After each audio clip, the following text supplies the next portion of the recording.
Welcome to the Banker Lamp. Please enjoy the video. You start by confirming prerequisites: hero level, schematics, survivor squads, and research progress.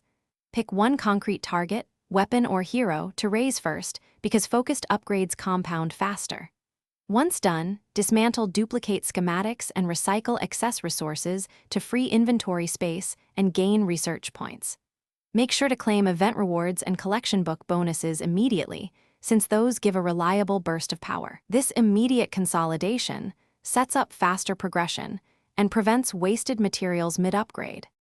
You now execute the core progression loop.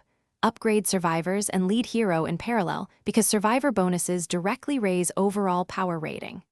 Next, evolve and refine one primary weapon to the next rarity. Invest evolution mats only after confirming schematic perks. Once done, chain mission types, storm shield defenses, alerts, and timed missions that yield the most XP and materials per hour. Make sure to swap in elemental advantages and mission modifiers to minimize time waste and maximize resources. You wrap up by finalizing perks, reallocating survivors, and spending leftover research points to shore weakness areas. Do the math before re-rolling perks to avoid overspending. Once done, fill missing schematics via collection book or event store while watching weekly caps and gold costs.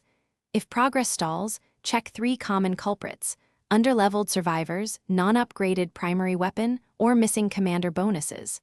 As a troubleshooting tip, reset survivor assignments and run a quick SSD. If power jumps, you found the bottleneck.